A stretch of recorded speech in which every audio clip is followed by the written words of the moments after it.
بسم اللہ الرحمن الرحیم۔ المرقات کا دوسرا باب ہے کلی جزی سبق نمبر 11 میں خوش آمدید۔ آج کے اس سبق کے اندر ہم مقوم عالی مقوم سافل کے بارے میں پڑھیں گے۔ کل مقوم للعالی مقوم للسافل کالقابل للابعاد فإنه مقوم للجسم وهو مقوم للجسم النامی والحیوانی والانسانی وکالنامی فإنه كما أنه مقوم للجسم النامی مقوم للحیوانی ومقوم للانسان ایضاً وکالحساس والمتحرک بالارادۃ فإنهما كما أنهما مقومان للحیوان كذلك مقومان للانسان وليس كل مقوم للانسان مقوما للعالی فإن الناطق مقوم للانسان وليس مقوما للحیوان۔ عبارت ہوگی، اس کا ترجمہ دیکھ لیں پھر اس کی تشریح کرتے ہیں۔ فرما رہے ہیں کہ ہر عالی کے لیے جو مقوم ہے وہ سافل کے لیے بھی مقوم ہوگا، جیسا کہ ابعاد ثلاثہ کو قبول کرنے والا۔ اب یہ جسم کے لیے مقوم ہے، جسم نامی کے لیے بھی مقوم ہوگا، حیوان اور انسان کے لیے بھی مقوم ہوگا۔ اور جیسا کہ نامی اس لیے کہ جیسا کہ یہ مقوم ہے جسم نامی کے لیے، مقوم ہے حیوان کے لیے، مقوم ہے انسان کے لیے بھی۔ اور جیسا کہ حساس اور متحرک بالارادہ یہ دونوں جیسا کہ مقوم ہے حیوان کے لیے، اسی طریقے سے مقوم ہے انسان کے لیے۔ اور ایسا نہیں ہے کہ ہر سافل کے لیے مقوم عالی کے لیے بھی مقوم ہو، جیسا کہ ناطق یہ مقوم ہے انسان کے لیے لیکن حیوان کے لیے مقوم نہیں ہے۔ عبارت و ترجمہ ہو چکا ہے، اب چلتے ہیں اس کی تشریح کی طرف۔ دیکھیں، گزشتہ سبق کے اندر ہم نے فصل کے بارے میں یہ پڑھا تھا کہ فصل نوع کے لیے مقوم ہوتی ہے، یعنی یہ فصل ہی ہوتی ہے جو نوع کی تعریف کے اندر داخل ہوتی ہے اور نوع کو نوع بناتی ہے۔ اور وہاں پر ہم نے یہ بھی پڑھ لیا تھا کہ فصل جنس کے لیے مقسم ہوتی ہے، یعنی جنس کے اندر تقسیم پیدا یہ کرتی ہے۔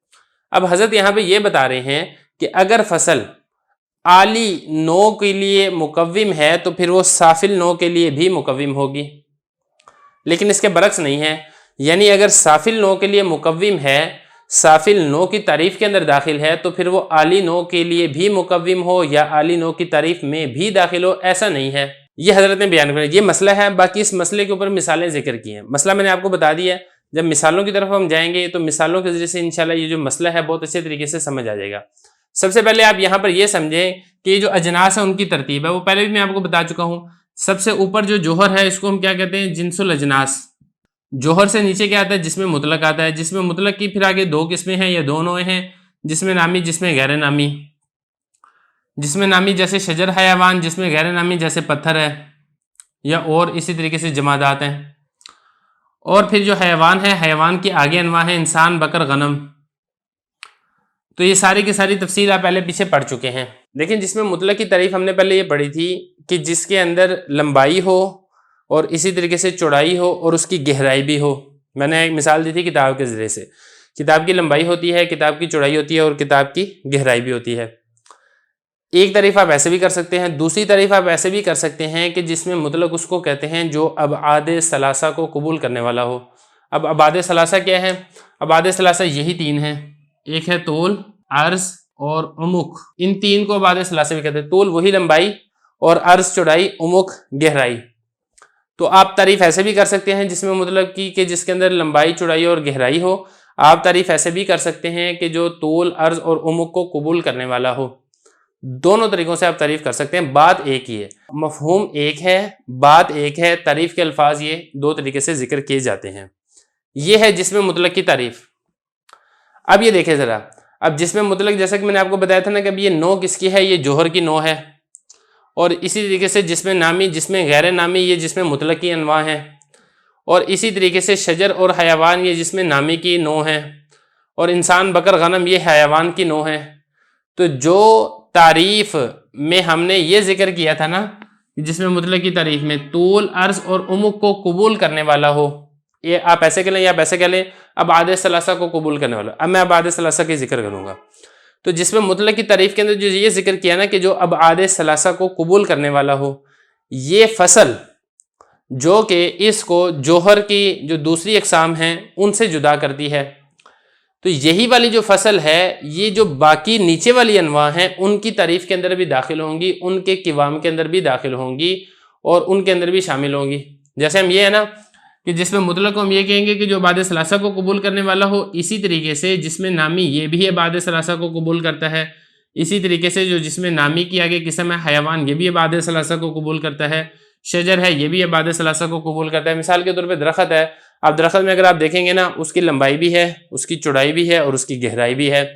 اسی طریقے سے حیوان ہے, حیوان جتنے بھی جاندار ہیں ان کے اندر بھی یہی ہے, لمبائی بھی ہے, چوڑائی بھی ہے, گہرائی بھی ہے.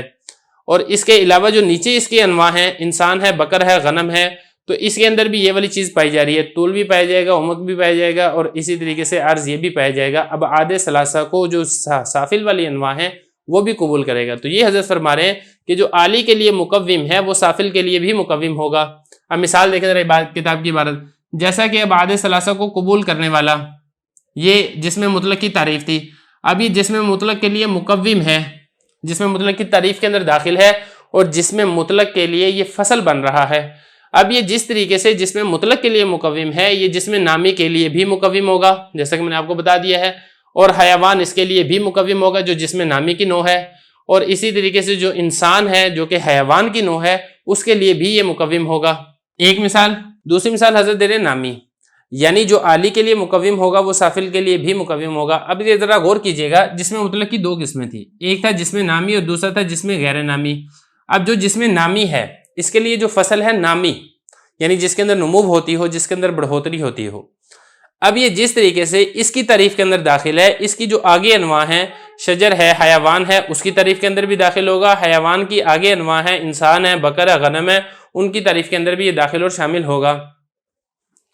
یہ بتا رہے ہیں کہ جیسا کہ نامی جس طریقے سے جسم نامی کے لیے مقوم ہے یہ حیوان کے لیے بھی مقوم ہے, انسان کے لیے بھی مقوم ہے. عالی کے لیے مقوم سافل کے لیے بھی مقوم ہوگا. اس کی تیسری مثال جو کتاب کے اندر دی گئی ہے اس کو دیکھیں ذرا. حضرت فرما رہے ہیں کہ جیسا کہ حساس اور متحرک بالارادہ, دیکھیں جو حیوان کی تعریف ہے وہ کی گئی ہے متحرک بالارادہ کے ساتھ, حساس کے ساتھ. یہ ایسی تعریف ہے یا ہم اس کو یہ کہیں کہ یہ ایسی فصل ہے جو حیوان کے وام کے اندر داخل ہے, جو حیوان کو حیوان بناتی ہے اور حیوان کی تعریف کے اندر داخل ہے.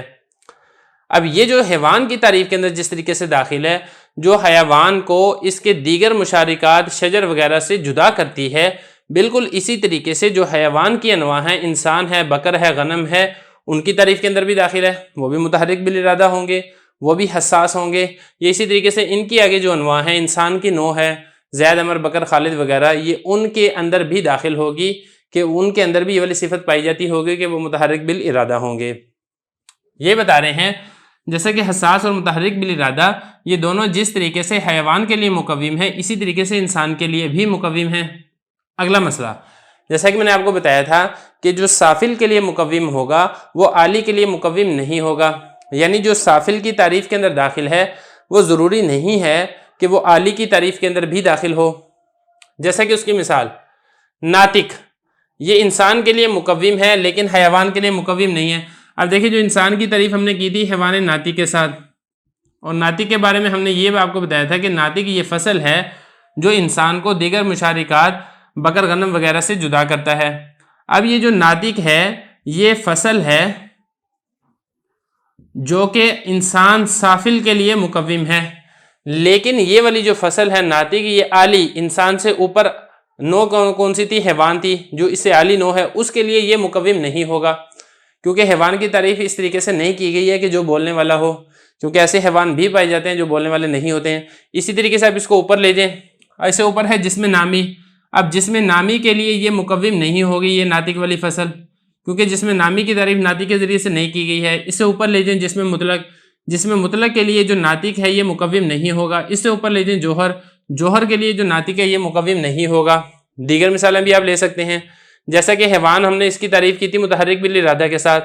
یہ متحرک بالارادہ حیوان کے لیے تو مقوم ہوگا, حیوان سے نیچے والوں کے لیے تو مقوم ہوگا, اوپر والوں کے لیے مقوم نہیں ہوگا. جیسا کہ مثال کے طور پہ جسم نامی یہ اس کے لیے مقوم نہیں ہوگا, اس لیے کہ جسم نامی کی جو دوسری قسم ہے شجر وہ متحرک بالارادہ نہیں ہوتی ہے. اس سے اوپر جسم مطلق اس کے لیے یہ مقوم نہیں ہوگا, کیونکہ متحرک بالارادہ ہونا جسم مطلق کی تعریف میں داخل نہیں ہے, بلکہ جسم مطلق کی تعریف تو یہ ہے جو ابعاد ثلاثہ کو قبول کرتا ہو. تو یہ خلاصہ یہ ہے کہ جو عالی کے لیے مقوم ہے وہ سافل کے لیے مقوم ہے, لیکن اس کے برعکس نہیں ہے, جو سافل کے لیے مقوم ہے وہ عالی کے لیے بھی مقوم ہو.